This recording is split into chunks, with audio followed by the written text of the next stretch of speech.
যোৰহাটত গৌৰৱ গগৈৰ নিৰ্বাচনী ৰণদংকা।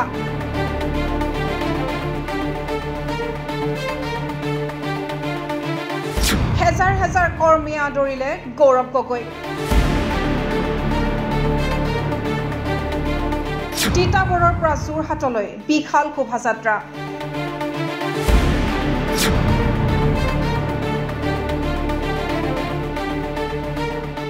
যোৰহাট লোকসভা সমষ্টিত প্ৰাৰ্থিত্ব লাভ কৰাৰ পিছতে চমক দিলে সাংসদ গৌৰৱ গগৈয়ে। শুকুৰবাৰে পুৱা তিতাবৰত উপস্থিত হোৱাৰ পিছতে হেজাৰ হেজাৰ কংগ্ৰেছ কৰ্মীয়ে উষ্ম আদৰণি জনায় গৌৰৱ গগৈক। তিতাবৰৰ কংগ্ৰেছ কৰ্মীসকলৰ লগতে সমষ্টিটোৰ সৰ্বসাধাৰণ ৰাইজেও কংগ্ৰেছৰ প্ৰাৰ্থীগৰাকীক বিপুল আদৰণি জনোৱা পৰিলক্ষিত হয়। দলীয় কৰ্মী আৰু সৰ্বসাধাৰণ জনতাৰ এনে উৎসাহত আপ্লুত হৈ পৰা গৌৰৱ গগৈয়ে বিজেপি আৰু প্ৰধানমন্ত্ৰী নৰেন্দ্ৰ মোদীক তীব্ৰ সমালোচনা কৰে।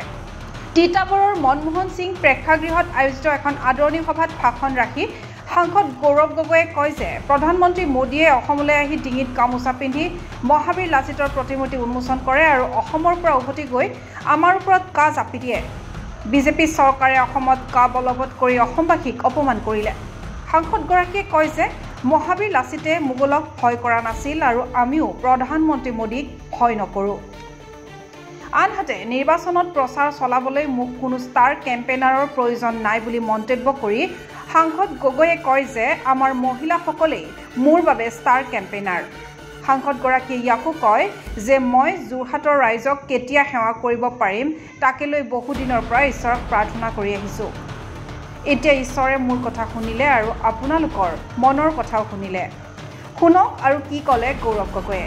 মই ভাবিছিলোঁ যে ভগৱানে কেতিয়া মোক সুযোগ দিব যে মই যোৰহাট লোকসভা সমষ্টিৰ পৰা নিৰ্বাচন খেলিব পাৰিম। আজি এই হেঁপাহ পূৰণ হ'ল। ভগৱানে মোৰ কথাও শুনিলে, ভগৱানে আপোনালোকৰ কথাও শুনিলে আৰু এতিয়া আমালোকৰ কৰ্তব্য যে এই হাতৰ চিন, যি হাতৰ চিনৰ কাৰণে আমাৰ ককাইসকল খুৰাসকলে ত্যাগ কৰিলে, বলিদান কৰিলে, এই হাতৰ চিনটো আমি গাঁৱে ভূঞে চুকে কোণে লৈ যাব লাগিব।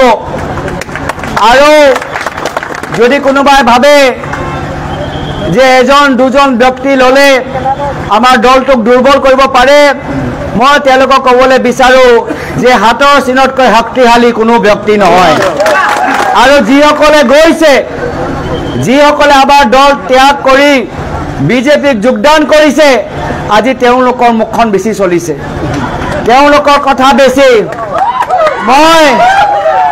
মই তেওঁলোকৰ তৰল মন্তব্য প্ৰত্যুত্তৰ কথাৰে নহয়, মই তেওঁলোকৰ কথাৰ উত্তৰ নিজৰ কামৰে মই দেখাবলৈ বিচাৰিছোঁ। 2014 চনত আমি পৰাজিত হ'লোঁ, 2019 চনত আমি পৰাজিত হ'লোঁ। এইবাৰ আমি এটা ঐতিহাসিক বিজয় আমি 2024 চনত যোৰহাট লোকসভা সমষ্টিত আমি পাবলৈ গৈ আছোঁ। ইপিনে তিতাবৰৰ পৰা যোৰহাটত উপস্থিত হোৱাৰ পিছত যোৰহাটৰ ৰাইজেও বিপুল আদৰণি জনায় সাংসদগৰাকীক। যোৰহাটৰ ৰাইজে কংগ্ৰেছ প্ৰাৰ্থীগৰাকীক লৈ সমগ্ৰ চহৰখনতেই পদযাত্ৰা কৰি নিৰ্বাচনী প্ৰচাৰত অংশ লয়। লক্ষণীয় যে সাংসদ গৌৰৱ গগৈক লৈ যোৰহাটৰ জনতাই যিদৰে উৎসাহী হৈ পৰা দেখা গৈছে, তাৰ বিপৰীতে বিজেপিৰ প্ৰাৰ্থী তপন গগৈক লৈ কিন্তু কোনো ধৰণৰ উৎসুকতা পৰিলক্ষিত হোৱা নাই। যোৰহাটৰ পৰা বিশেষ প্ৰতিবেদকৰ ৰিপৰ্ট, NV Live।